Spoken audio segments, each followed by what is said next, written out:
আসসালামু আলাইকুম দর্শক, শুভেচ্ছা নিন। আপনাদের সবাইকে স্বাগত জানাচ্ছি আমি কনক সারোয়ার। আজকের অনুষ্ঠানে দর্শক শিরোনাম দেখে বুঝতে পারছেন যে একজন সেনা কমান্ডো জবানবন্দি যিনি আজকে আমাদের সঙ্গে সাক্ষাৎকার দেবেন। স্বীকারোক্তির বিনিময়ে যে জীবন, এখন আমরা অনেক কথা শুনছি, অনেক কথা দেখছি। গুম খুনের সঙ্গে অভিযুক্ত যারা, তাদেরকে রক্ষা করার জন্য, তাদের ব্যাপারে যে সহানুভূতি তৈরি করার জন্য নানা রকমের উদ্যোগ আমরা দেখছি। কিন্তু 5 জন কমান্ডো বাংলাদেশ সেনাবাহিনীর টপ লেভেলের কমান্ডো যারা প্রশিক্ষণপ্রাপ্ত, তাদেরকে 2009 সালের 21শে আগস্ট, 2009 সালের 21শে অক্টোবর দৈনিক বাংলার বাণী পত্রিকার সামনে একটি এসি বিস্ফোরণের ঘটনাকে ব্যারিস্টার ফজলিনুর তাপস তার উপরে হত্যা চেষ্টা মামলা করে 5 জন সেনা অফিসারের সঙ্গে যে অবর্ণনীয় অত্যাচার তারা মোকাবেলা করেছেন সে সম্পর্কে আমরা আজকে বিস্তারিত শুনবো। আমাদের সঙ্গে যোগ দিচ্ছেন আজকে ক্যাপ্টেন রেজাউল করিম, বরখাস্ত।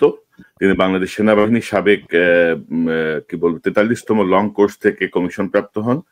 ঝিনাইদহ ক্যাডেট কলেজ থেকে এসএসসি এবং এইচএসসি সম্পন্ন করেন এবং বাংলাদেশ সেনাবাহিনীর কমান্ডো কোর্সে অংশগ্রহণ করে টপ কমান্ডো হিসেবে তিনি যোগ্যতা অর্জন করেন এবং পরবর্তীতে মার্কিন যুক্তরাষ্ট্র থেকে তিনি জাম্প মাস্টার কোর্স সম্পন্ন করেন।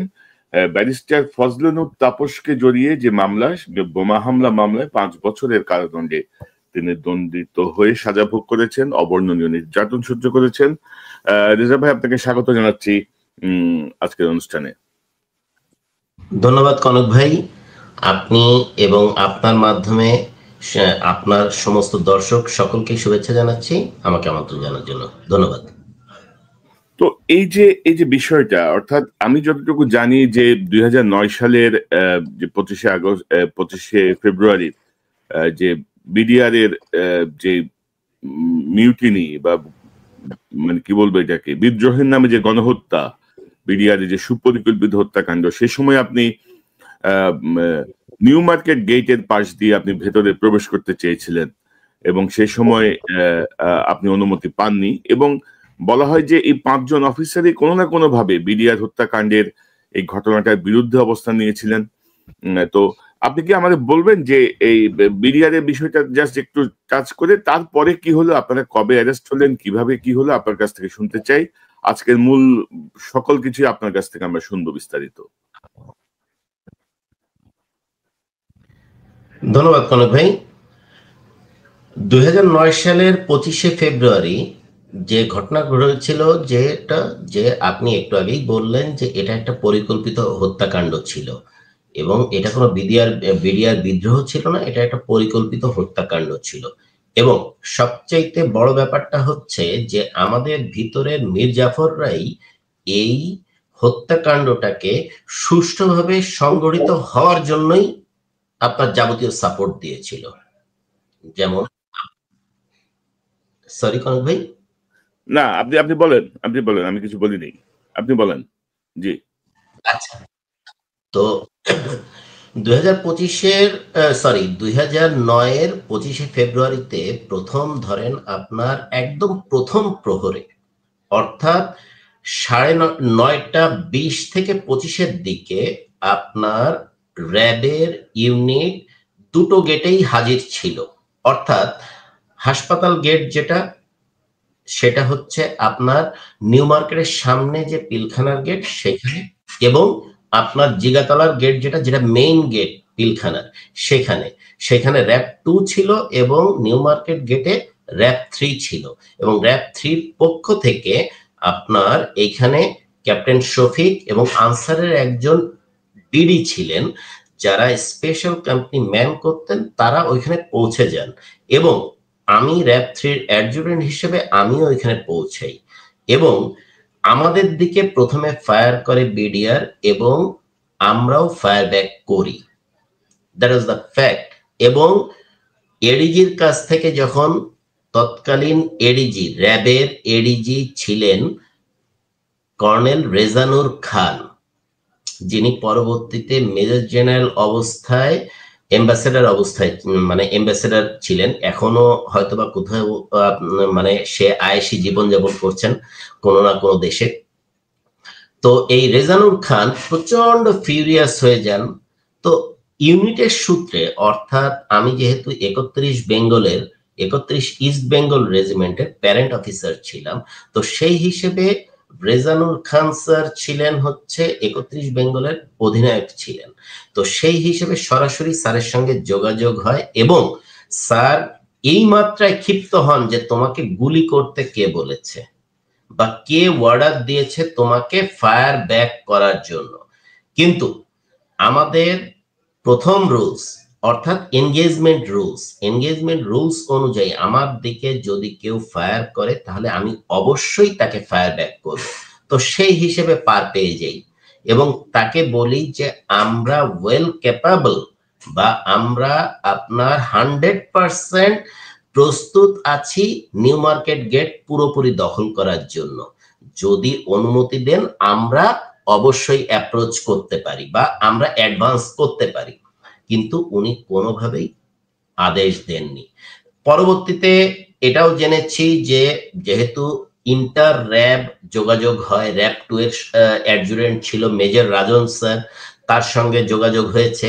রাজন স্যার বলেন যে কর্নেল জামান স্যার র্যাব 2 সিও ছিলেন। তো জামান স্যার বহু চেষ্টা করেছেন, বিশেষ করে রেজানুর খান স্যারের সঙ্গে জামান স্যারের কোর্সের গ্যাপ অনেক কম, ওনারা তর্ক বিতর্ক করেছেন এবং এক পর্যায়ে যে কর্নেল রেজানুর খান জামান স্যারকে কোর্ট মার্শালের হুমকি পর্যন্ত দিয়েছেন, তুমি যদি কোনোভাবে অ্যাডভান্স করো তাহলে তোমাকে কোর্ট মার্শাল করে বের করে দেওয়া হবে, কোনোভাবেই অ্যাডভান্স করা যাবে না। কিন্তু জামান স্যার অনেক চেষ্টা করেছেন। ইদানিং সোশ্যাল মিডিয়াতে বা ইউটিউবে এটা আপনারা দেখেছেন যে জামান স্যার তার বক্তব্য দিয়েছেন যে কোনোভাবেই তাকে অ্যাডভান্স করতে দেওয়া হয়নি। বাট তখন র্যাব পুরোপুরি প্রস্তুত ছিল যে কোনো মূল্যে পিলখানার আপনার 3টা গেট দখল করা, অর্থাৎ পুরাতন ঢাকার দিকে হচ্ছে র্যাব 10, আপনার জিগাতলা যে মেইন গেটটা সেটা র্যাব 2 এবং নিউ মার্কেট গেট হচ্ছে র্যাব 3।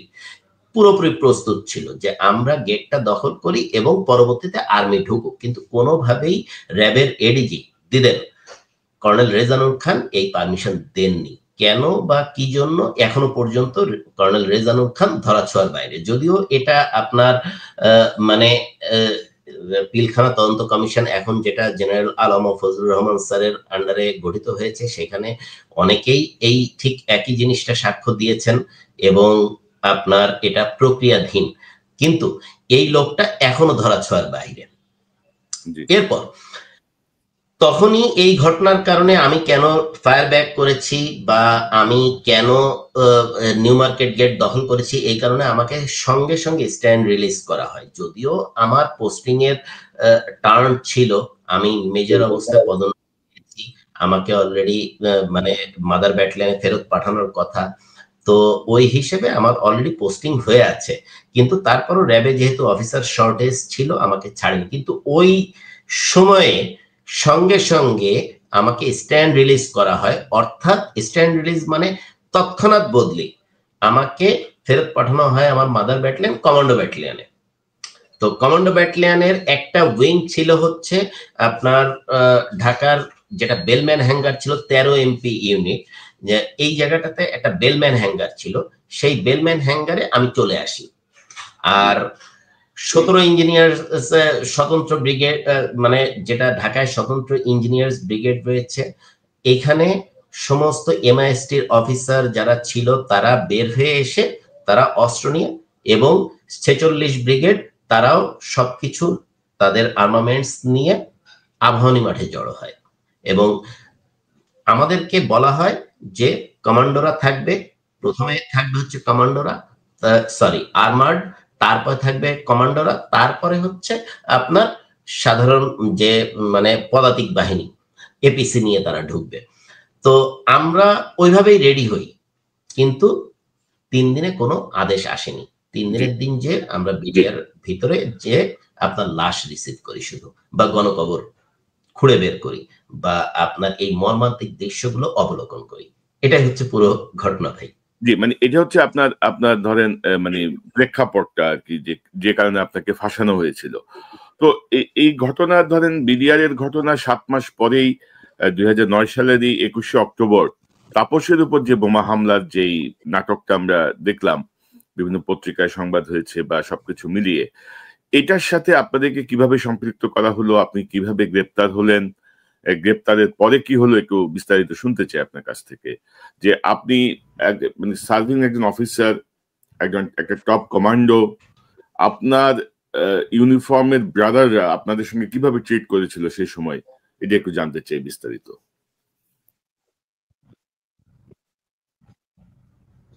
ধন্যবাদ কনক ভাই।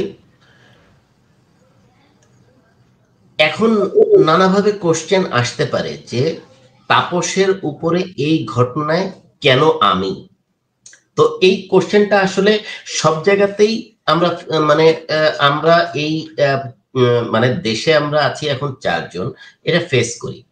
তো এর সবচেয়ে মজার ব্যাপার হচ্ছে যে আপনি শুনলে অবাক হবেন কনক ভাই, যে আমরা যখন আপনার মানে পিলখানাতে ছিলাম, অর্থাৎ কমান্ডো ব্যাটালিয়ন থেকে আমরা পিলখানাতে আমরা কমান্ডো হিসেবে ঢুকলাম।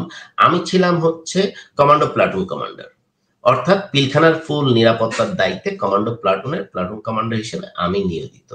তো এরপরে আমার 2IC হিসেবে ছিল হচ্ছে, বা আমার সেকেন্ড ইন কমান্ড হিসেবে ছিল ক্যাপ্টেন রাজীব। এরপরে পিলখানাতে আপনার আমার যে কোর্সমেট ক্যাপ্টেন মাজাহার, ও মারা যায়, ওর জায়গাতে আসে হচ্ছে ক্যাপ্টেন সুবাইল। এরপরে আপনার G3 operation general staff officer 3 হিসেবে ছিল ক্যাপ্টেন ফুয়াদ। এরপরে আপনার মেজর হেলাল, যে পানছড়ি ক্যাম্পের থেকে আপনার, বা পানছড়ি ব্যাটালিয়ন থেকে জীবিত, ও এখানে বিদ্রোহ থেকে জীবিত ফেরত আসে, এবং তারপরে তাকে G2 operation general staff officer 2 হিসেবে জেনারেল স্টাফ অফিসার 2 অপারেশন হিসেবে পিলখানাতে ছিল। তো এই 5 জনই কিন্তু আমরা পিলখানাতে ছিলাম। এর মধ্যে শুধু রাজীব ছিল। রাজীব কমান্ডো ব্যাটালিয়নে থেকে আপনার মানে আমার যেহেতু পোস্টিং হয়ে গেছে, আমি চলে যাব। রাজীব তখনও ছিল, যেদিনকার ঘটনা বলি, যে এটা 21শে অক্টোবর 2009, 21শে অক্টোবর 2009 ঘটনা। দৈনিক বাংলা ভবনে এসির কম্প্রেসার ব্লাস্ট হয়ে নিচে পড়ে এবং একটা গাড়ির পিছনের গ্লাসের উপর করে গাড়ির গ্লাসটা ভেঙে যায়। তো এতে নান ওয়াজ ইনজিউরড, অনলি সামান্য যে আওয়াজ হয়েছিল বা একটা মানে বিস্ফোরণের মতো আওয়াজ হয়েছিল, এবং ওই গাড়ির গ্লাসটা ভেঙে গিয়েছিল। কোনো ইনজুরির ইয়েটাও নেই। অর্থাৎ আমার কাছে এখনো এফআইআর এর কপিটা আছে, যে এফআইআর এর কপিটা আমরা গত 16 বছরে পাইনি। সেই এফআইআর এর কপি যেটা ব্যারিস্টার তাপস করেছেন, সেখানে আর্মির কোন লোকের বা আমাদের কারণ নাম বা সন্দেহভাজন হিসেবে আর্মির কেউ করতে পারে এরকম কোনো কথা কোথাও লেখা নেই। এবং সেই কেসটা এখন ফাইনাল রিপোর্ট বের হয়েছে গত বছরের অক্টোবরের দিকে, 2024 অক্টোবরের দিকে ফাইনাল রিপোর্ট বের হয়েছে, এবং এখানে স্পষ্টভাবে লেখা আছে যে বোমা হামলার কোনো ঘটনা ওখানে ঘটেনি, এবং প্রত্যক্ষদর্শীর সাক্ষী আছে যে ওইখানে এসিড কম্প্রেসার ব্লাস্ট হয়েছে।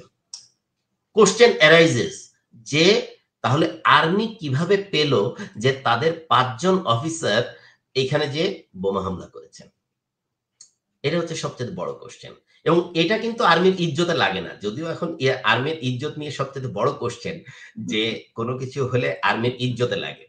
এখন এইগুলো কিন্তু তখন আর্মির ইজ্জতে লাগেনি।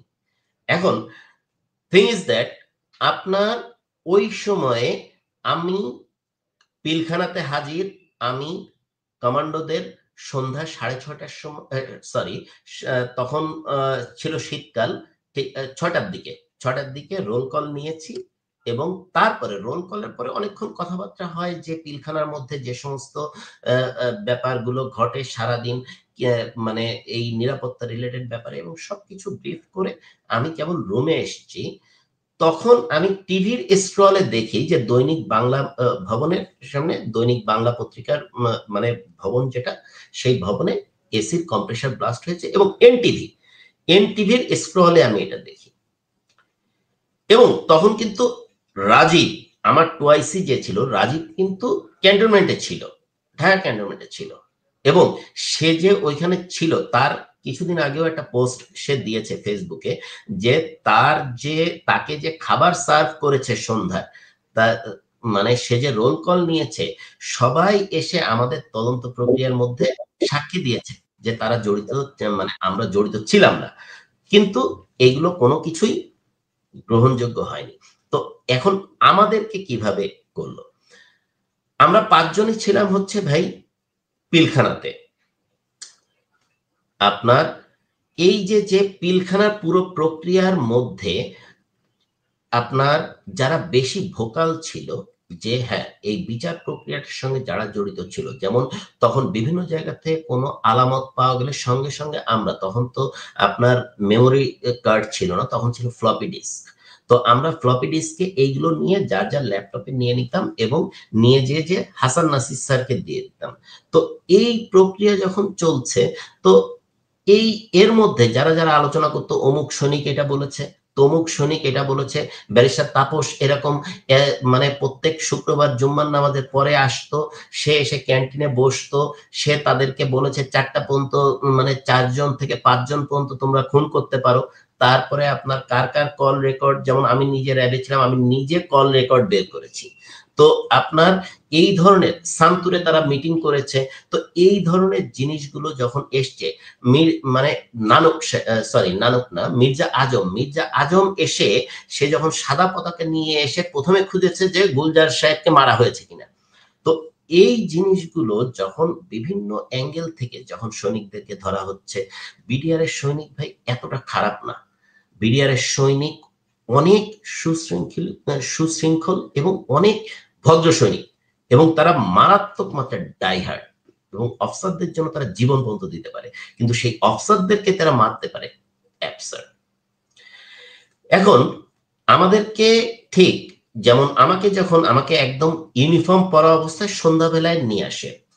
জিনিসটা ছিল যে আপনার 21শে অক্টোবর 2009 যখন এই ঘটনাটা ঘটে, প্রথম 2 দিন ছিল হচ্ছে যে এটা এসিড বিস্ফোরণ, অল অন এ সাডেন এটা হয়ে যায় যে বোমা হামলা। 3 দিন পরে, 3 দিন কি 4 দিন পরে এটা বোমা হামলা হয়ে যায়, এবং সবার প্রথমে অ্যারেস্ট করে হচ্ছে মেজর ডালিমের ভাই, মেজর বজলুর হুদার ভাগনা, তারপরে কর্নেল রশিদের মেয়ে মেহনাজ রশিদ, এরকম 7 জনকে তারা অ্যারেস্ট করে এবং তাদেরকে চরম মাত্রায় নির্যাতন করে। অল অন এ সাডেন আপনার এই প্রথম আলো এবং আপনার ডেইলি স্টার, এই দুটোতে ডিবিডিসি মনিরুল এবং আপনার তৎকালীন র্যাবের ইন্টেলিজেন্স ডিরেক্টর এই খুনি জিয়া, তো এই 2 জন আপনার প্রথম স্টেটমেন্টটা মনিরুল সাহেব দেয় যে আর্মির 7 জন সদস্য, দেখেন এখানে কনক ভাই, 7 জন সদস্য তারা তাদের ব্যক্তিগত আক্রোশের কারণে প্রতিশোধ নেয়ার ইচ্ছায় এখানে বোমা হামলা করে। সবচেয়ে মজার ব্যাপার হচ্ছে ওই 7 জনের মধ্যে 2 জন তখন মিশনে ছিল, এই জন্য ওই 2 জন তখন বাদ হয়ে যায়। এই 5 জন আমরা ছিলাম, এই 5 জনই আপনার পিলখানাতে ছিলাম। সবার প্রথমে আমাকে নিয়ে আসে এবং আমাকে আপনার এক্স্যাক্টলি সন্ধ্যা 7:30টার দিকে আমার রানার এসে বলে যে স্যার আপনার সঙ্গে ডিজিএফআই এর কিছু লোক এসে কথা বলবেন। তো আমি কথা বলি, সে তখন তার পরিচয় দেয় এবং বলে যে স্যার আপনাকে আমাদের সঙ্গে একটু যেতে হবে। তো আমি তখন আমার সিও কে ফোন করি, লেফটেন্যান্ট কর্নেল আনোয়ার, উনি কমান্ডো ব্যাটালিয়নের সিও ছিলেন। তো স্যার বলেন যে দেখো আমি তো কোনো কিছু জানি না, ঠিক আছে আমি জিজ্ঞাসা করছি ডিএমও কে, তো তুমি যাও। ডাইরেক্টর মিলিটারি অপারেশন কে এর আন্ডারে হচ্ছে পুরো কমান্ডো ব্যাটালিয়ন থাকে। তো আমি তাদের হাইয়েস্ট গাড়িতে ওঠা মাত্রই আমাকে বলে স্যার কিছু মনে করবেন না, আপনার চোখটা বাঁধতে হবে এবং হাতটা বাঁধতে হবে। আমি স্টিল ইউনিফর্ম পরা, আমি তখন ইউনিফর্ম পরা এবং আমার চোখ, তখন আমি আসলে বলার মতো কোনো স্কোপ নেই, আমি শুধু বলি যে আমাকে 1টা মিনিট সময় দেন, আমি অন্তত যে আমার আন্ডার কমান্ডসকে যেন বলতে পারি যে রাজীব যেন দায়িত্ব বুঝে নেয়, আমার পার্সোনাল গাড়িও পিলখানার মধ্যে ছিল। সেই গাড়িটা যেন রাজীব আমার বাবার কাছে বা মার কাছে বুঝিয়ে দেয় বা ফ্যামিলির কাছে বুঝিয়ে দেয়, এবং দায়িত্বটা যেন রাজীব বুঝে নেয়। শুধু এই একটা জিনিস বলে যে স্যার এটা আপনার বলার দরকার নেই, আমরা এটা বলে দিব, আপনি চিন্তাই করেন না, আপনি খালি আমাদের উপরে এই আদেশটা আছে যে আপনার চোখ বাঁধতে হবে, হাতটা বাঁধতে হবে। তো তারা চোখ বেঁধে ফেলে, হাত পিছনে বেঁধে ফেলে। এরপরে নিয়ে আসে তারা হচ্ছে জেআইসিতে। এখন জেআইসি কিভাবে বুঝতে পেরেছি, যেটা হচ্ছে যে যারা নিয়ে এসেছিল তারাই, কারণ হচ্ছে তারাই তখন বলে যে এটা স্যার আপনাকে জেআইসিতে নিয়ে যাচ্ছি। তো জেআইসি শোনা মাত্রই, যেহেতু তার আগে তত্ত্বাবধায়কের টাইম ছিল, জেআইসি শোনা মাত্র জয়েন্ট ইন্টারোগেশন সেল, যেটা হচ্ছে আয়নাঘরের প্রধান আয়নাঘর হিসেবে পরিচিত। তো জেআইসিতে একটা রুমের মধ্যে এভাবে রাখে এক্স্যাক্টলি 7 দিন। 7 দিনের মধ্যে এক্স্যাক্টলি যেটা টর্চারের মাত্রা যেটা ছিল, যে আমার কাছে সবচেয়ে বড় কষ্টের কারণ মানে যে এই আর্মি অফিসারদের জন্যই, মানে আমার আসলে ওখানে নিউ মার্কেট গেটে সেদিন আমি কোনো কথা না বললে আজকে যারা কর্নেল, যারা লেফটেন্যান্ট কর্নেল, আল্লাহ পাক ভালো জানেন যে কার কপালে কি আছে। কিন্তু মানে আমিও আমার কোর্সের প্রথম সারির একজন। তো হয়তোবা আল্লাহ পাক ভালো জানেন যে এরকম হয়তোবা পরিস্থিতি তৈরি হতো না। কিন্তু মানে যাদের জন্য কথা বলেছি, যাদের পরিবারের জন্য কথা বলেছি, তারা আমার উপরে অত্যাচার করছে, এই জিনিসটা আসলে কোনোভাবে মেনে নিতে পারি। এই জন্যই সবচেয়ে বেশি কষ্ট হচ্ছিল জেআইসিতে, যে পরিমাণ নির্যাতন। এবং এইখানেও কনক ভাই আপনার কিন্তু ধরেন বর্তমানে সোশ্যাল মিডিয়াতে সবচাইতে বড় যে ব্যাপারটা, যে বাংলাদেশ আর্মির ইজ্জত। তো তখন আমাকে এক্স্যাক্টলি ডেকোরেটেড একটা আর্মির ইউনিফর্ম পরা অবস্থায় আমাকে নির্যাতন করাতে তখন কিন্তু তাদের ইজ্জত যায়নি, সঙ্গে সঙ্গে তারা এটা করতে পেরেছে। এরপরে এক্স্যাক্টলি 7 দিন পরে আমাকে মানে আমি গন্ধ শুকে বুঝতে পারি যে খুব পশ একটা অফিসে নিয়ে আসা হয়েছে। চোখ খোলার পরে দেখি কর্নেল সালে, দিদেন কর্নেল সালে, যিনি মেজর জেনারেল সালে অবস্থায় রিটায়ারমেন্টে গিয়েছেন বিএমটিএফ থেকে, এবং বিএমটিএফ এর তিনি ডিজি হিসেবে ছিলেন। এবং কিছুদিন আগে পত্রিকাতে, প্রথম আলো পত্রিকাতেই তার ব্যাপারে রিপোর্ট বের হয়েছে যে উনি এনআইডির ডিজি ছিলেন এবং তার নামে 32টা পাসপোর্ট। তো এই হচ্ছে কর্নেল সালের স্ট্যাটাস। তো আপনি কি আমাকে বলবেন এখন ধরাছোঁয়ার বাইরে। জি, জিআইসিতে নির্যাতনের মাত্রাটা কি ছিল, বা নির্যাতনের মাধ্যমে তারা কি জানতে চাচ্ছিল, বিস্তারিত একটু কি বলবেন আমাদেরকে? আচ্ছা, সবচেয়ে বড় ব্যাপার হচ্ছে কনক ভাই, জেআইসিতে নির্যাতনের মাত্রাটা ছিল এক্স্যাক্টলি মানসিকভাবে ভেঙে দেয়া। অর্থাৎ সারাটা সময় আমার কানের পাশে মারাত্মক মাত্রায় সাউন্ড দিয়ে আপনার ইরিটেট করা। এবং সবচেয়ে বড় ব্যাপার যে আমার কানের পাশে আপনার কুকুরের আওয়াজ, যে কুকুর এখনই কামড় দিবে, বাট আপনার কোনো সময়ই আমাকে একটা সেকেন্ডের জন্য ঘুমাতে না দেয়, এইভাবে একটানা 7 দিন। এটাই ছিল হচ্ছে নির্যাতনের ইয়েটা। বাট এই জিনিসটা আপনার মানে নরমালি যেটা হয়, আমি ভাই কমান্ডো, অর্থাৎ হিউম্যান হ্যান্ডেলিং যদি বলেন, যে কমান্ডো কোর্স করার সময় শত্রু ধরলে কি পরিমাণ মার খেতে পারে, সেই ধরনের ট্রেনিং আমাকে দেয়া। তো মার বা আপনার ইলেকট্রিক চেয়ারে বসানো বা আপনার ইলেকট্রিক শক দেয়া, এইগুলো খুব নরমাল ইস্যু ছিল আমার জন্য। সবচাইতে বড় যে ব্যাপারটা ছিল যে পরিবারের ব্যাপারগুলো নিয়ে, অর্থাৎ আমার পরিবারকে তারা মারাত্মক মাত্রায় হার্ম করবে বা পরিবারের উপরে কোনো আক্রমণ করবে, এই জিনিসটা ছিল হচ্ছে সবচাইতে বড় মানসিক যন্ত্রণা ছিল।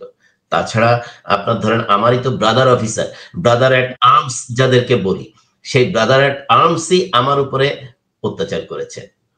আমার ধরেন এই বুড়ো আঙ্গুলের ইসে যে ক্রোকোডাইল ক্লিপ দিয়ে ইলেকট্রিক শক দেয়া, আমার পায়ের বুড়ো আঙ্গুলে ইলেকট্রিক শক দেয়া, বা আপনার ইলেকট্রিক চেয়ারের মধ্যে বসিয়ে ঘুরানো, আপনার উল্টা করে ধরে ওয়াটার ট্রিটমেন্ট দেয়া, সব ধরনের পলিসি তারা করেছে। শুধুমাত্র তাদের একটাই উদ্দেশ্য, মানে জানা বা তাদের একটাই মানে চাওয়া ছিল যে শুধুমাত্র যে আমরা এই 5 জন মিলে ব্যারিস্টার তাপসের উপর বোমা হামলা করেছি, যেটা তারা একটা সিকোয়েন্সিয়াল ওয়েতে করার চেষ্টা করেছিল। অর্থাৎ আমি যদি আপনাকে এটার পুরো সিকোয়েন্সিয়াল ব্যাখ্যাটা দেই, লাইক আপনি যদি কনক ভাই মানে মনে থাকে, যেটা হচ্ছে কোটালীপাড়ায় মুফতি হান্নানের উপর, মানে মুফতি হান্নান একটা বোমা হামলা করে মানে করার একটা ছিল, তার উপরে মামলা ছিল। অর্থাৎ হাসনাত আব্দুল্লাহর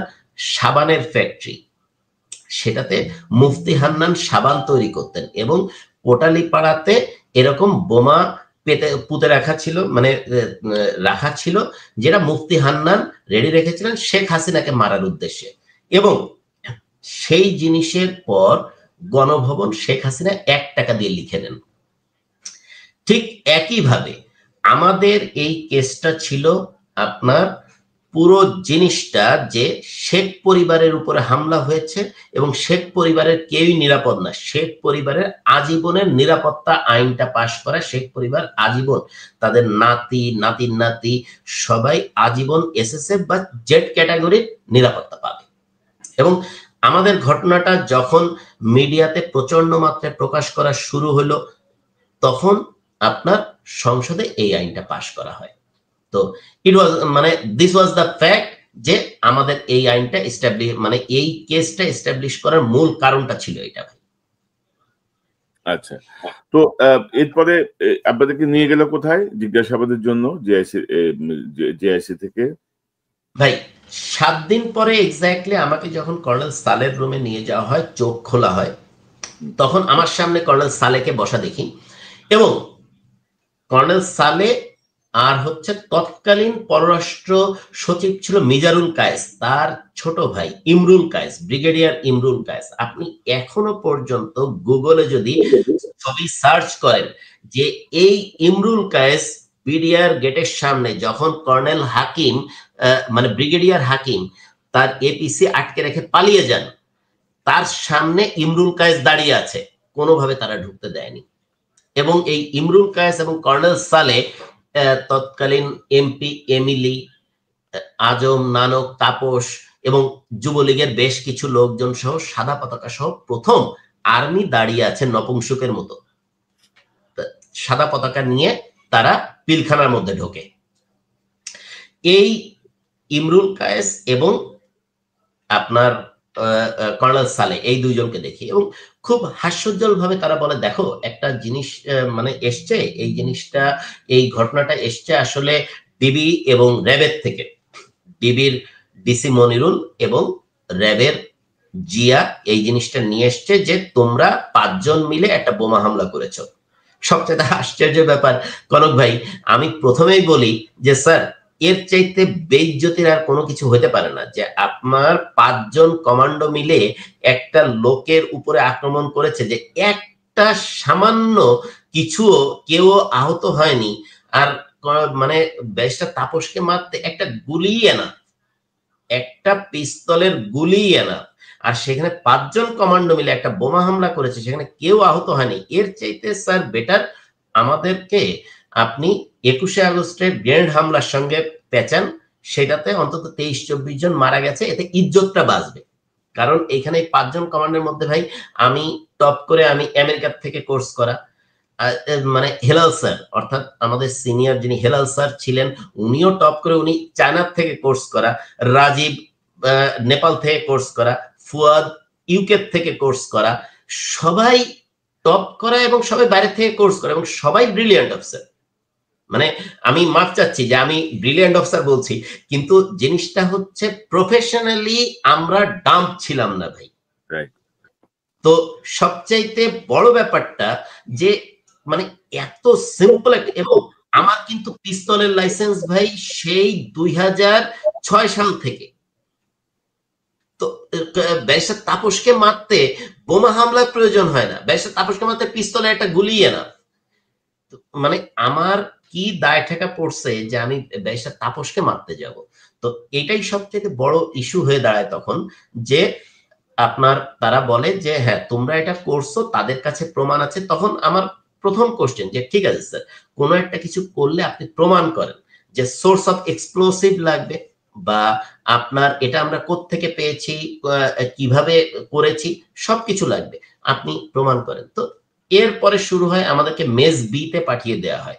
জেআইসির পাশে হচ্ছে অফিসার্স মেস বি, এটা হচ্ছে ডিজিএফআই অফিসের পিছনে দক্ষিণ দিকে। তো মানে মেস বি তে আমাদেরকে প্রতিটা রুমে বাইরের থেকে তালা মেরে রাখা হয়, আমাদেরকে একটা ফ্লোর এবং পুরো মেসটাকে চারদিক দিয়ে ঘিরে রাখা হয়। এবং তখন প্রথম আপনার ইমামুল হুদা, ব্রিগেডিয়ার ইমামুল হুদাকে তদন্তকারী মানে সভাপতি, তদন্তকারী অফিসারদের একটা কোড অফ ইনকোয়ারি গঠিত হয়, তার তদন্তকারী বোর্ডের সভাপতি নিয়োগ করা হয় এবং তিনি বলেন যে এরা এত ডেঞ্জারাস অফিসার যে কোনো সময় সবকিছু ভেঙে পালা যেতে পারে, তো এদেরকে খুব ইয়েতে সিকিউর অবস্থায় রাখতে এবং রুমে রুমে তালা মেরে রাখা হয়, কোনো প্রকার কোনো ফোন ছিল না, কোনো যোগাযোগের ইয়ে ছিল না। এবং সবচেয়ে বড় ব্যাপার হচ্ছে আমার পরিবারও জানে না। এবং দুঃখের কথা কি বলবো কনক ভাই, যে আমাকে যখন 7 দিন পরে চোখ খোলে তার একদিন পরে আমার দুধ খাওয়া বাচ্চা তাকে আমার বাবা মার কাছে রেখে আমার বউকে পর্যন্ত তুলে আনা হয়। তো তখন বাংলাদেশ আর্মির ইজ্জত যায় নাই। তখন বাংলাদেশ আর্মির চিফ ছিলেন জেনারেল মবিন, তার ইজ্জত জানায় বা বাংলাদেশ আর্মির ইজ্জত জানায় যে আমার ওয়াইফকে তুলে নিয়ে এসছে ডিজিএফআই এবং 2 দিন রেখে দিয়েছে ডিজিএফআই অফিসে।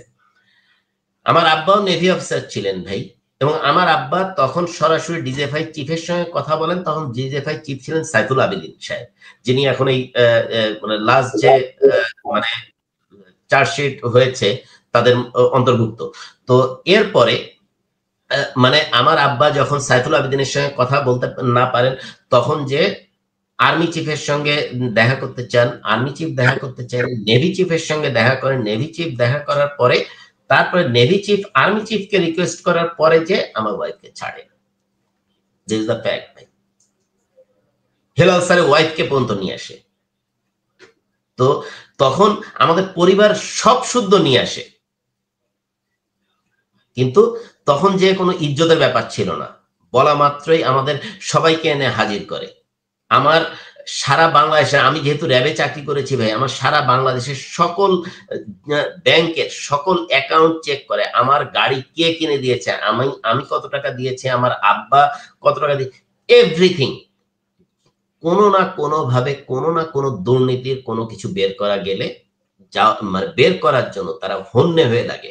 তখন কিন্তু বাংলাদেশ আর্মির ইজ্জতে লাগেনি। আর ব্রাদার এট আর্মস বলছেন ভাই যে তখন কেউ সাহস পর্যন্ত পায়নি যে আমাদের পক্ষে কিছু বলার। তো মেস বিতে আপনারা কতদিন ছিলেন বা সেখানে আপনারা কি করলেন?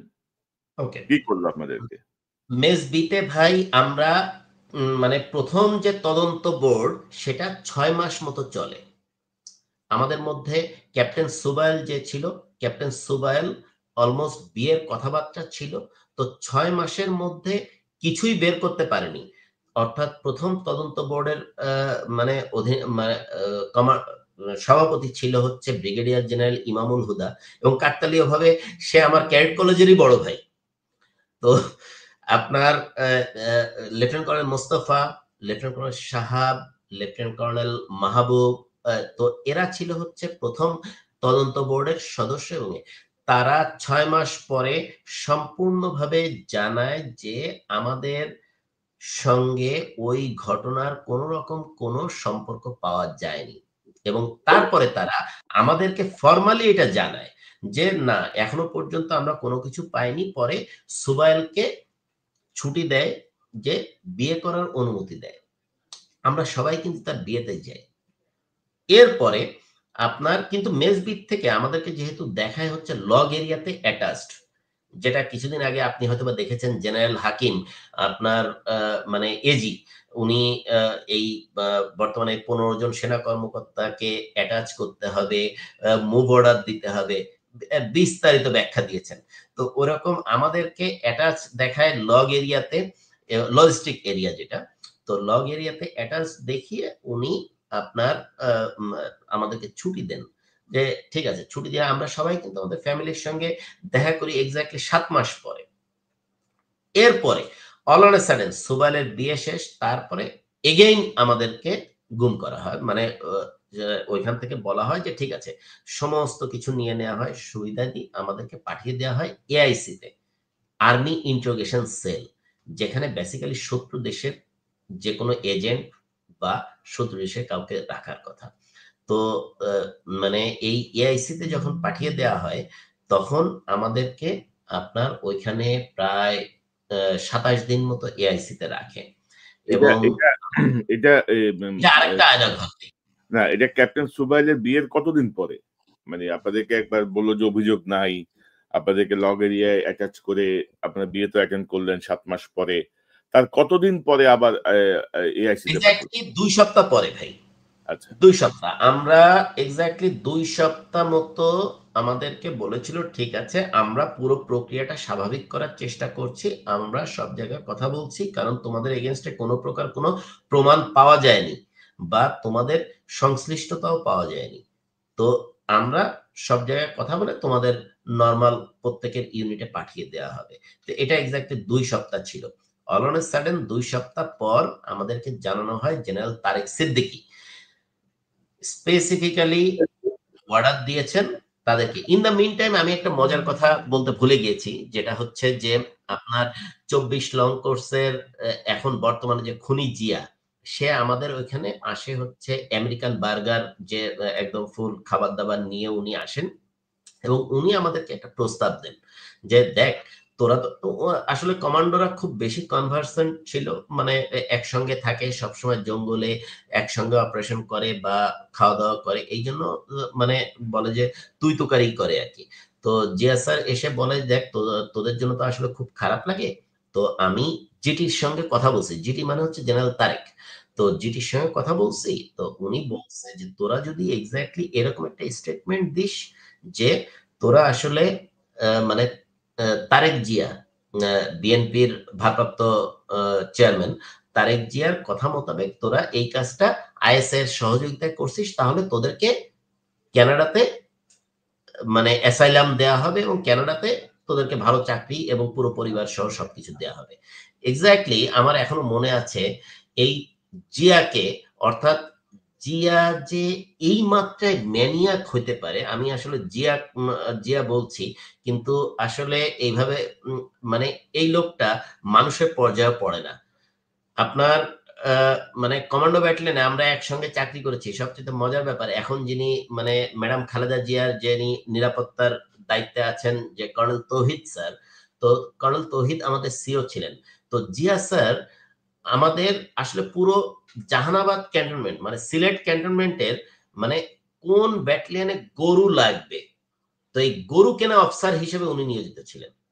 অর্থাৎ সে গরু কেনাতে খুব এক্সপার্ট ছিল, যে উনি খুব দেখে দেখে অর্থাৎ গরুর নিচে দেখে বুঝতে পারতেন যে হ্যাঁ ঠিক আছে, মানে একটু ভালগার হচ্ছে যে এই গরুর বিচি একটু বড়, অর্থাৎ এই গরুর মাংস খাইতে মজা। তো এক্স্যাক্টলি এই ব্যাপারে উনি এত এক্সপার্ট ছিলেন এবং ক্যান্টিন চালাইতেন উনি।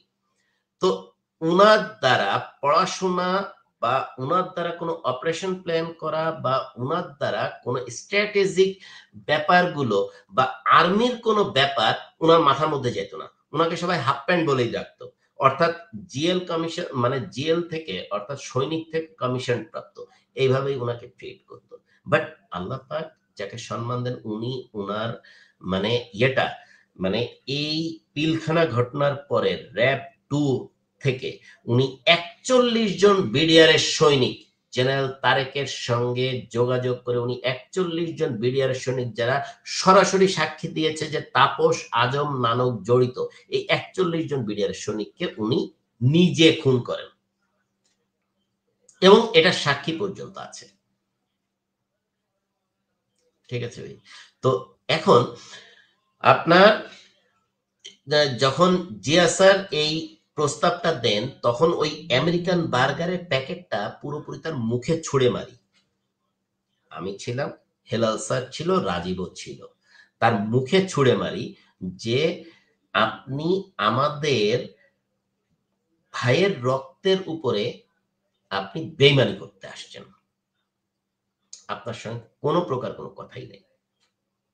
পরে উনি চলে যান এবং তারপরে আমাদেরকে এআইসি তে পাঠিয়ে দেওয়া হয়। অর্থাৎ এটা আরেকটা আয়নাঘর। মানে বাংলাদেশ তো আসলে অনেক প্রকার আপনার জেআইসি, টিএফআই, তারপরে এআইসি, এরপরেও আরো মানে ডিবির এখানে অনেক আয়নাঘর ছিল। এই আয়নাঘরের মধ্যে সবচাইতে আর্মি ইন্টারোগেশন সেলটা হচ্ছে সবচাইতে জঘন্যতম আয়নাঘর, যেটাতে আপনার টর্চারের মাত্রাটা অস্বাভাবিক মাত্রা থাকে। এবং আরো একটা মজার ব্যাপার, যে আমি যখন কমান্ডো কোর্স করি তখন জিয়া স্যারও আপনার এসডব্লিউ স্পেশাল ওয়ারফেয়ার উইং এ ছিলেন। সবচেয়ে মজার ব্যাপার হচ্ছে ওইখানে আমাকেও গ্যাগ করা হয়, অর্থাৎ পা হাত সবকিছু পিছনে বেঁধে দাড়ি পাল্লার মতো ঝুলায় রাখা হয়। তো এটা আসলে সাধারণত কমান্ডোতেই করে। তো এই আইডিয়াটা এআইসি পাওয়া মানে হচ্ছে এটা। হ্যাঁ, এখানে আরো অনেকেই ছিলেন, আপনি হয়তোবা তাদের কারোর সঙ্গে কথাও বলেন। তো জিনিসটা হচ্ছে এর মধ্যে একজন মারাও গেছে। তো আলটিমেটলি সবচেয়ে বড় কষ্টের কারণটা হচ্ছে যে আমার এই সেনাবাহিনীর অফিসাররা যখন আমাকে এত নির্মম ভাবে অত্যাচার করতে পারে, ধরেন আমার লিগামেন্ট ছেঁড়া ছিল, আমার 2 পা 2 দিক থেকে ভেঙে দেয়। তো আমার পা এখন পার্মানেন্টলি ড্যামেজড। আমি নরমালি ভাঁজ করে কোথাও বসতেই পারি না। তো এ- এই এই কষ্টটা আসলে খুব কম ছিল। ধরেন তখন মানে এ, একটাই খালি ফিল হইতো যে আমি আসলে কার জন্য কথা বললাম, আমি কার জন্য ফিল করলাম। এই কষ্টটাই সবচেয়ে বড় কষ্ট ছিল। তো এটা আসলে আব মানে বলার অপেক্ষা রাখে না। এর আগে আমরা মানে আমি দেখেছি যে অস্ত্র হারিয়েছে, তাকে এআইসি তে নিয়ে গেছে। অ্যামুনিশন হারিয়েছে, হাজার, হাজার রাউন্ড অ্যামুনিশন হারিয়েছে, তাকে এআইসি তে নিয়ে গেছে। তারপরে আপনার কোন সন্ত্রাসী সংগঠনের সঙ্গে ইন্টারন্যাশনাল সংগঠন সন্ত্রাসী সংগঠন তাদের সঙ্গে মানে যোগাযোগ আছে, তাকে এআইসি তে নিয়ে গেছে। কিন্তু কোনদিনও আজ পর্যন্ত এটা দেখিনি যে আসলে নিজেদের ব্রাদার এট আর্মস এর জন্য কথা বলার কারণে কাউকে এআইসি তে নিয়ে গেছে।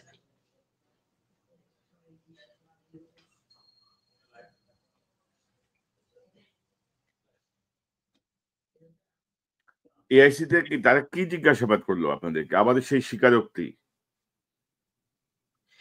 এআইসি তে সবচেয়ে বড় জিনিসটা ছিল হচ্ছে ভাই, আমাদেরকে শুধুমাত্র সাদা কাগজে আঙ্গুলে টিপসই দেয়া, এবং সমস্ত নির্যাতনই ছিল হচ্ছে পরিবার কেন্দ্রিক। আমাদের উপরে নির্যাতন করেছে। যেমন আমার সবচেয়ে বড় কষ্টের কারণ ছিল যে আমি প্রতিটা মুহূর্তে আপনার আমার আশেপাশের রুম থেকে মানে আমার সহকর্মীর চিৎকারের আওয়াজটা পেতাম। এর চাইতে বড় কষ্টের কারণ আর হতে পারে না। তাদের মেইন এটাই ছিল হচ্ছে, ঠিক আছে, তোমাদেরকে এটা বলতে হবে যে তোমরা এটা করছো, অর এলস তোমরা কোনোভাবে এখান থেকে জীবিত ফেরত যেতে পারবে না। এখন বলার তো কোনো স্কোপই নেই যে কিভাবে বলবো, অন্তত গল্পটা তো জানতে হবে যে না ঠিক আছে এইভাবে বলি, এইভাবে বললে পার পেয়ে যাব। কিন্তু গল্পটা যদি জানতাম তাও বলতে পারতাম।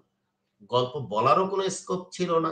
শুধুমাত্র হ্যাঁ, ঠিক আছে, আমি আপনার তাদের কাছে, তারা আমাকে দোষী সাব্যস্ত করতে চায়, অন্তত আমার পরিবার পরিজন সেফ থাকবে, কি করতে হবে আমাকে, যে এই ফিলিংসটা মানে এর চাইতে আসলে নিকৃষ্ট ফিলিংস আর কোনো কিছু হতে পারে না। অসহায় ফিলিংস। আল্লাহ পাক ভালো জানেন যে প্রতিটা মুহূর্তে তখন আমার মার চেহারাটা ভেসে উঠছে, যে আমার মা কিভাবে কান্নাকাটি করছে, বা আমার বাবা কি মনে করছে, বা আমার মানে আমি কিভাবে মানে এই জিনিসটা বিয়ার করব। সবচেয়ে বড় জিনিসটা ছিল হচ্ছে তাদের একটাই মাত্র ইয়ে, যে হ্যাঁ তোমরা এই বোমা হামলাটা করছো, তোমরা এ, মানে এইভাবে এইভাবে মানে গেছো, কিন্তু কোনোটার সঙ্গে মিল নাই। আমি কিভাবে মিলাবো একটাকে আর একটার সঙ্গে। তো আলটিমেটলি এআইসি তে সবচেয়ে বড় প্রেশারটাই ছিল যে, যেমন আমি আপনাকে বলতে পারি কনক ভাই, যে সুবাইলকে তার ওয়াইফের ভিডিও দেখানো হয়েছে যে তোমার ওয়াইফ এখন এখান দিয়ে যাচ্ছে, এবং মানে তুমি বলো তুমি এইখানে আঙ্গুলের ছাপ দিবা কিনা। সবচেয়ে বড় ইস্যু এটা। তখন বাংলাদেশ আর্মির ইজ্জত যায়নি। এরপরে আপনার আহ, এরপরে আপনার এআইসি থেকে সবাই যখন আঙ্গুলের ছাপটা দিয়ে দেয়, যে না ঠিক আছে, সাদা কাগজে আঙ্গুলের ছাপ, সাদা কাগজে আঙ্গুলের ছাপ দিয়ে দেয় এবং 5 আঙ্গুলের ছাপই নেয়। আপনি দেখেন জাস্ট এইভাবে করে 5 আঙ্গুলের ছাপ নেয় এইভাবে, যে হ্যাঁ ঠিক আছে 5টা আঙ্গুলের ছাপ তারা নিতে পেরেছে, দ্যাটস অল। এরপরে আপনার বলে ঠিক আছে তোমাদেরকে একটা গল্পের দেওয়া হলো যে এই অনুযায়ী তোমরা এটা করছো, কিন্তু তখনও পর্যন্ত আমরা মানসিকভাবে ধাতস্থ না কিভাবে সম্ভব এটা। 27 দিন পরে আমাদেরকে আনা হয় হচ্ছে আর্মি হেডকোয়ার্টারের পাশে একটা পরিত্যক্ত, একদমই পরিত্যক্ত একটা বিল্ডিং আছে, সেই বিল্ডিং এ ঠিক একইভাবে প্রতিটা রুমে তালা মারা এবং চারিদিক দিয়ে ঘিরে রাখা হয়। এখানে যখন নিয়ে আসা হয় তারপরের দিন দেখলাম যে আবার একটা কোর্ট অফ ইনকোয়ারি বসছে এবং সেটারও সভাপতি হচ্ছে এই কুলাঙ্গার ব্রিগেডিয়ার ইমামুল হুদা। এবং সে তখন বলে ওকে জেন্টলম্যান, আমি এক্সট্রিমলি সরি যে আসলে প্রথম কোর্ট অফ ইনকোয়ারিটা মানে কোনোভাবেই আর্মির বা মানে টপ মানে তার বক্তব্যটা ছিল যে টপ লেভেলের পছন্দ হয়নি, জাস্ট তার বক্তব্য ছিল টপ লেভেলের পছন্দ হয়নি। তো এখন আবার নতুন করে শুরু হচ্ছে, তোমরা এআইসি তে যে বক্তব্য বা তোমরা যে কাগজে মানে সাইন দিয়েছো বা হাতের সিলমোহর দিয়েছো, তো এটা আমাদের কাছে আছে, এই অনুযায়ী তোমাদেরকে আবার নতুন ভাবে কোর্ট অফ ইনকোয়ারি শুরু করা হবে। তখন এক্স্যাক্টলি মানে ইমামুল হুদাকে বলি যে স্যার আপনি যে প্রমোশনের জন্য এই কাজটা করছেন মনে রাখবেন স্যার, এটা আল্লাহর মারে কিন্তু কোনো আওয়াজ নাই। আপনি এমনও হইতে পারে আপনি হয়তোবা কোনো প্রমোশনই আর পাচ্ছেন না, আল্লাহ পাক ভালো জানেন। এটা হয়তোবা কোনো একটা মানে ইমোশন থেকে হয়তোবা বলেছিলাম, কিন্তু ঠিকই সে এই ব্রিগেডিয়ার অবস্থাতেই রিটায়ারমেন্টে গিয়েছে রাজুকে প্রিন্সিপাল থেকে। তো আলটিমেটলি আমরা যখন আপনার ওইখানে সেকেন্ড কোর্ট অফ ইনকোয়ারি হয় এবং তার 2 দিনের দিন ওইখানে নতুন একজন অফিসার যুক্ত করা হয়, lieutenant colonel Mahmud, most probably উনি তখন বলেন যে তোমাদেরকে কোর্ট মার্শাল করা হবে, যেটা হচ্ছে ক্যামেরা কোর্ট মার্শাল। তো আমরা তখন বলি ঠিক আছে কোনো অসুবিধা নেই, আমাদেরকে কোর্ট মার্শাল করবেন, তা আমাদের ফ্রেন্ড অফ দ্য অ্যাকিউজড, তারপরে আমাদের মানে যে ঠিক আছে উইটনেস বা আইনগত সাপোর্টের সমস্ত বলে যে উনি বলেন সরাসরি ডিনাই করে বলেন যে তোমাদেরটা হচ্ছে বাংলাদেশের সেকেন্ড ক্যামেরা কোর্ট মার্শাল, যেটা কর্নেল তাহেরের একবার হয়েছিল, এবং তোমাদেরটা সেকেন্ড ক্যামেরা কোর্ট মার্শাল যেখানে কেউই থাকবে না, শুধুমাত্র তোমাদেরকে রায় পড়ে শোনানো হবে। এবং তারপরে মানে সবচেয়ে মজার ব্যাপার ভাই, কোর্ট মার্শালটা চোখে পর্যন্ত দেখিনি। কোর্ট মার্শাল যে হয়েছে কোর্ট মার্শালটা চোখে পর্যন্ত দেখিনি। একটা কোর্ট মার্শাল সাজানো হয়েছে, আমাদেরকে সেখানে নিয়ে যাওয়া হয়েছে, যে ওইখানে দাঁড়ানো কোর্ট মার্শালের সভাপতি কে বা সদস্য কারা কিছুই জানি না, কোনো কিছু জিজ্ঞাসা করা হয় নাই, স্ট্রেট ওয়ে আবার আনা হয়েছে। এবং মানে আমাদেরকে ঠিক তার 5 দিন কি 6 দিন পরে প্রথমে শুনেছি যে আমাদেরকে বাধ্যতামূলক অবসর দেয়া হবে। তো তবুও খুশি, ঠিক আছে এই যন্ত্রণা থেকে, এই বাংলাদেশ সেনাবাহিনী থেকে তো মুক্তি তো পাচ্ছি, এই মানে বিভীষিকাময় জীবন থেকে তো মুক্তি পাচ্ছি। তো ঠিক আছে বাধ্যতামূলক অবসর। অল অন সাডেন আমাদের কাছে একটা কাগজ এবং 5টা গাড়ি আসে, 5টা জিপ। 5টা জিপের মধ্যে আমাদের 5 জনকে 5 গাড়িতে উঠানোর পরে আমাদেরকে বলা হয় তোমাদেরকে 5 বছরের জেল দেওয়া হয়েছে এবং সেন্ট্রাল জেলে দিয়ে আসা হয়। তারপরে তো পুরো 2014 এপ্রিল পর্যন্ত আমরা জেলেই ছিলাম ভাই। তো এটা এই জেলই শেষ না ভাই, অর্থাৎ 2024-এর 5ই অগাস্ট হচ্ছে আপনার দেশ স্বাধীন হয়েছে, 2024-এর 8ই অগাস্ট পর্যন্ত আমার জন্যই একজন এসবির ইন্সপেক্টর কাফরুল থানাতে, আমার বাসা মিরপুরে, কাফরুল থানাতে পোস্টেড, যে শুধু আমি কোথায় যাই, বিএনপি বা জামাতের কোন নেতার সঙ্গে কথা হয় কিনা, দেশের বাইরে যাচ্ছি কিনা, শুধু এটার জন্যই পোস্টেড। দ্যাটস অল ভাই। মানে আপনাদের এই জাজমেন্টটা হলো নভেম্বরের 2010-এর দিকে? জাজমেন্ট হয়েছে হচ্ছে ভাই নভেম্বর 4 তারিখ 2010। জি। এবং এরপর থেকে আপনারা 5 বছর জেলে কাটালেন। 5 বছর জেলে কাটিয়েছি ভাই। এই ঘটনার পরে ধরেন আপনারা জেল থেকে বের হয়ে আসলেন, তারপরে ধরেন আরো তো প্রায় কত 9-10 বছর তো পার হয়ে গেল, এবং হাসিনা পরবর্তীও 1 বছর 15 মাস চলছে। তো আপনারা কি কোনো আইনগত কোনো প্রতিকার চেয়েছেন? ধরেন এই যে ধরেন আমি তো বলবো যে কর্নেল সালে, ইমরুল কায়েস, এই রেজানুর খান, এই ব্রিগেডিয়ার ইমামুল হুদা সহ এই যে পুরা গং যখন তারা ছিল, এই যে এখন ধরেন যে নাদুস নুদুস যে জেনারেল গুলা বসে আছে বিভিন্ন আরামায়েশ করছে, এদেরকে তো বিচারের সম্মুখীন করতে হবে। এটা সেনাবাহিনীর স্বার্থে, কিন্তু মানে ভবিষ্যতে কেউ যেন এই জাতীয় জোচ্চুরি, এই জাতীয় অপরাধের সাথে যুক্ত হয়ে নিজের অফিসারদেরকে ক্ষতিগ্রস্ত না করে। তো সেই জায়গাতে আপনারা কি ব্যবস্থা নিয়েছেন? ধন্যবাদ কনক ভাই। এই জায়গাটাতে সবচেয়ে বড় যে ব্যাপারটা ভাই, অর্থাৎ Bangladesh army act, Bangladesh army act অনুযায়ী আপনার এখানে কোর্ট মার্শালেরটা কোনো জায়গায় আপনার রিভিউ এর জন্য বা কোনো কোর্টে আপনার রিট করার জন্য, মানে হাইকোর্ট বা সুপ্রিম কোর্টে মানে রিট করার জন্য কোর্ট মার্শালের কোনো রায়কে রিট বা রিভিউ করা যায় না। এই জিনিসটাই হচ্ছে সবচেয়ে বড় বাধা। বাংলাদেশ আর্মি অ্যাক্ট হচ্ছে পুরোপুরি আপনার ব্রিটিশ আর্মি অ্যাক্ট অনুযায়ী চলে, ফুল ডুপ্লিকেট কপি ছিল। আপনার ব্রিটিশরা, ইন্ডিয়া বা পাকিস্তান সবাই তারা চেঞ্জ করেছে। সংবিধানের 34 অনুচ্ছেদ মোতাবেক বলছে প্রতিটা নাগরিক সম অধিকার পাবে, আবার মানে সুবিচারের জন্য তারা আবেদনও করতে পারবে। অর্থাৎ 34 অনুচ্ছেদ আর 45 অনুচ্ছেদ সাংঘর্ষিক। এখন আপনার বাংলাদেশ আপনার বাংলাদেশ আর্মি অ্যাক্টকে আপনার মানে চেঞ্জ করা উচিত, যেটা মানে আমাদের পার্শ্ববর্তী দেশ ইন্ডিয়া, পাকিস্তান, এমনকি আমরা যাদেরটা পুরোপুরি ধার করেছি বাংলাদেশ, মানে Bangladesh manual of military law, আপনার এই মিলিটারি লটা আমরা যাদেরটা ফুল মানে কপি করেছি, সেই ব্রিটিশরা পর্যন্ত তাদের এই লটাকে এই জায়গাটাতে চেঞ্জ করেছে, কিন্তু আমরা এখনো পর্যন্ত চেঞ্জ করিনি। না কিন্তু জি ভাই।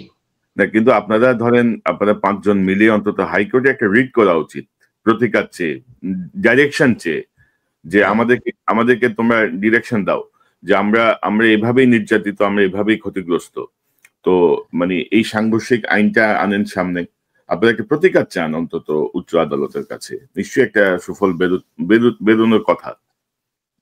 অর্থাৎ ভাই জিনিসটা হচ্ছে কি, যে এইখানে আপনার স্পষ্টভাবে যখন সংবিধানে বলে দেয়া আছে যে স্ব বাহিনীর তারা আপনার উচ্চ আদালতে যেতে পারছে না, তখন যে কোনো আইনজীবীও কিন্তু এটাকে নিতে পারছে না। যেমন আমি ব্যক্তিগতভাবে মানে ব্যারিস্টার শিশির মনিরের সঙ্গে কথা বলেছি, উনিও পর্যন্ত এই জিনিসটা বলেছেন যে আসলে এইটা বাংলাদেশে খালি একটাই ইনস্ট্যান্স আছে, যেটা কর্নেল তাহেরেরটা, সেটা একমাত্র রাজনৈতিক প্রেক্ষাপটে এটাকে ঘুরিয়ে তারটাকে রিভিউ করা হয়েছে। কিন্তু এখনো পর্যন্ত বাংলাদেশ আর্মিতে যাদের কোর্ট মার্শাল হয়েছে তাদেরকে আপনার কোন প্রকার, যেমন আপনি সুমন স্যার যে আপনার নিয়মিত গেস্ট আপনার অনুষ্ঠানের, সুমন স্যার এখনো পর্যন্ত কিন্তু এটা রিভিউ করতে পারছেন না বা কেস করতে পারছেন না যারা তাদের সঙ্গে অন্যায় করেছে, এবং তার সঙ্গে যে মাত্রায় অমানবিক অন্যায় করা হয়েছে, যে সে যেভাবে জীবনে মায়া, যেমন আপনি নিজেও কনক ভাই যেভাবে করে দেশ থেকে মানে বের হতে পেরেছেন, এটা আল্লাহ পাকের অশেষ রহমত। ঠিক সুমন স্যারও ঠিক একই। তো আপনার ধরেন সুমন স্যার এখনো পর্যন্ত কিন্তু উনি আমাদের ট্যাগ উইং এর ডিএস ছিলেন, মানে তার মতো ডাইনামিক অফিসার বাংলাদেশে খুব কম আছে। এবং সবচেয়ে মজার ব্যাপার হচ্ছে যে বর্তমান সেনা প্রধান মানে একই সঙ্গে তার সঙ্গে একই টিমে আমার ডিএস ছিলেন। ঠিক আছে, তো আপনি দেখেন যে সুমন স্যারের মতো ডাইনামিক অফিসার তিনি পর্যন্ত এখনো পর্যন্ত কেস করে বা আপনার রিট করে এই জিনিসটা করতে পারছে না, শুধুমাত্র এই আইনগত জটিলতার কারণে। এবং আপনি যেটা বলছিলেন ধরেন আপনাদের এই 5 জন যারা টপ কমান্ডো ছিলেন তারা যদি প্রপারলি সার্ভিসে থাকতেন বাংলাদেশ সেনাবাহিনী উপকৃত হতো এবং আপনারা অনেক উপরের পর্যায়ে পৌঁছে যেতে পারতেন। এই যে মেজর সুমন আহমেদ আমার যিনি অতিথি, তিনি ধরেন ডাবল স্টাফ কোর্স করা, একটা বাংলাদেশ থেকে একটা দেশে আমেরিকা থেকে। তিনি তার, আমি যতটুকু জানি তার, তিনি বলতে চান না, আমি যতটুকু জানি তার মানে মেজর পর্যন্ত ম্যাটেরিয়াল ছিলেন ভাই, এতে কোনো সন্দেহ নাই। সুমন স্যারকে আমরা ট্যাক উইং এর মানে ট্যাকটিক্স উইং এর ডিএস হিসেবে পেয়েছি, উনি আর্মি চিফ টাইপের ম্যাটেরিয়াল ছিলেন। মানে আইরনি অফ ফেট যে গরু কেনা অফিসার মেজর জেনারেল হয় আর সুমন স্যারের মতো দেশপ্রেমিক বা সুমন স্যারের মতো কোয়ালিফাইড অফিসাররা আজকে ফেরারি জীবনযাপন করে না। আমি ওটাই বলছি যে ধরেন মেজর সুমন, মেজর পর্যন্ত 9টা যে পরীক্ষা হয় আপনাদের ইন্টারনাল যে পরীক্ষা এক্সামিনেশন, 8টাতে উনি টপ করছেন। এখন আপনাদের মতো কমান্ডোরা বা সুমন আহমেদের মতো অফিসারদেরকে খুব সুকৌশলে আর্মি থেকে কিন্তু সরিয়ে দেওয়া হয়েছে। মানে এটা হচ্ছে আর্মির ব্যাকবোনকে ভেঙে দেওয়ার জন্য। আর নাদুস নুদুস জেনারেল হয়ে এখন যারা বসে আছেন তারা রাজনৈতিক নেতৃত্বের পা চাটে অথবা প্রতিবেশী রাষ্ট্রের পা চাটে, এভাবে তারা টিকিয়ে আছে, মানে টিকিয়ে থাকতেই হবে আর কি, এমন একটা অবস্থা। তো আমরা একটু জানতে চাই যে এই যে ধরেন এখন গুম খুনের অভিযোগে যাদেরকে অভিযুক্ত করে বিচারের একটা প্রক্রিয়া শুরু করা হয়েছে, তারই নিয়ে ধরেন কত রকমের নাক ঢেঙ্গা ঢেং টানি তাইরে নাইরে না টানা নানা শুনতেছি আমরা, যে তাদেরকে এসি প্রিজন ভ্যান নিয়ে আনতে হবে। এখন তারা আবার বায়না ধরছে তারা কোর্টে হাজির হবে না, তাদেরকে অনলাইনে তারা হাজিরা দিবে, তাদের নাকি কি নিরাপত্তার সমস্যা, নানা রকমের কাহিনী আমরা দেখছি। এই টোটাল বিষয়টাকে আপনি কিভাবে দেখছেন? এবং আপনাদের সময়কার সেনাবাহিনী তো আর এখনকার সেনাবাহিনী মানে একই তো বাহিনী, তাই না? মানে আপনাদের প্রতি এতটা কি বলবো মানে বিমাতা সুলভ আচরণ কেন? এদের প্রতি এত দরদ উতলে উঠতেছে কেন? একটু সংক্ষেপে যদি বলেন, আমরা অনুষ্ঠানের শেষ দিকে একদম। আচ্ছা কনক ভাই, এটা আসলে মানে ভাষায় বর্ণনা করা সম্ভব না। কারণ হচ্ছে আপনি জানেন কিনা জানি না, যেটা হচ্ছে গত কিছুদিন আগেই আর্মির একজন অফিসার এবং নেভির একজন অফিসার, দুইজনই, একজন মেজর আর একজন লেফটেন্যান্ট কমান্ডার, তো দুইজন এডব্লিউএল অ্যাবসেন্ট উইদাউট অন লিভ এবং বাংলাদেশ আপনার মানে স্টাফ কলেজ থেকে তারা স্টাফ কোর্স করছিল। দুইজন অফিসার আপনার মিসিং, শুধুমাত্র তারা র্যাবে চাকরি করেছে এবং র্যাবের এই যে প্রক্রিয়াগতভাবে তারা ফিল করেছে যে তারা এই পরবর্তী প্রক্রিয়ার মধ্যে তাদের নামও আসতে পারে, এই জন্য তারা পালিয়েছে। তো এটাতে কি আর্মির ইজ্জত যায়নি বা নেভির ইজ্জত যায়নি ভাই? ব্যক্তির কর্মকাণ্ডে কখনো প্রতিষ্ঠান লজ্জিত হতে পারে না ভাই। আমি ব্যক্তি রেজা, আমি যে অপকর্ম করেছি সেটা সম্পূর্ণভাবে আমার, এর দায়ভার কখনোই বাংলাদেশ আর্মির না। এখন জিনিসটা হচ্ছে ভাই, আপনার এই যে বর্তমান পরিস্থিতিতে যে 15 জন আর্মি অফিসারকে শেল্টার দেওয়ার জন্য বা তাদের জন্য আসলে এসি প্রিজন ভ্যান, আমি যেটা জানি ভাই যে এটা ইউএস এমবাসি হয়তোবা গিফট করেছে এবং ওই গিফটটা এমন সময় করেছে যে টাইমেই আপনার এই 15 জন সেনা কর্মকর্তার মানে কোর্টে নিয়ে যাওয়ার কথা। তো আলটিমেটলি হতে পারে এটা কাকতালীয়, কিন্তু কথাটা হচ্ছে ভাই, মানে আমি যেমন আমার কথা বলি ভাই, আমাকে ডান্ডা বেড়ি পরিয়ে যখন বের করেছে ঢাকা জেল থেকে যে 5 জনকে 5 জেলে পাঠিয়ে দেওয়া হবে, আমার পায়ে ডান্ডা বেড়ি, হাতে হাত করা, দুটো একসঙ্গে বাঁধা। আমার মা দূর থেকে দাঁড়িয়ে, আমার আর কোনো ভাই বোন নাই ভাই, তো আমার মা দূর থেকে দাঁড়িয়ে রাস্তার উপরে শুয়ে পড়ে মানে বুক চাপে কাঁদছে। এই কষ্ট কিভাবে?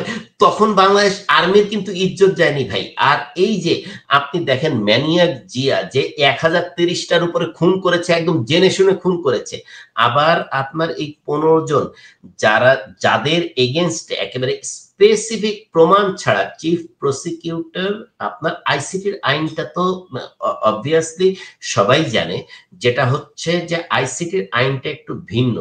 যাদের এগেইনস্টে আপনার চার্জশিট হবে তাদের এগেইনস্টে 100% প্রমাণযোগ্য আপনার এভিডেন্স আছে বলেই তাদের এগেনস্টে আপনার দেয়া হচ্ছে, চার্জশিট দেয়া হচ্ছে। সেই হিসেবে তাদেরকে ওই দিন থেকে চাকরিচ্যুত এবং তাদেরকে অবশ্যই সিভিল জেলে যেতে হবে। এবং সিভিল কয়েদিরা, অর্থাৎ এই যে খুনি জিয়া, উনি মেজর জেনারেল ছিলেন। এইখানে তো মেজর জেনারেল হয়তো একজন আছেন, সারোয়ার সাহেব আছেন, আর হচ্ছে ওইখানে তো মেজর জেনারেল জিয়াউল হাসান আছেন, তারপরে আইজিপি মামুন সাহেব আছেন, আরো বহু লোকই আছেন, আবার রিয়ার অ্যাডমিরাল একজন আছেন, সুহাইল সাহেব আছেন।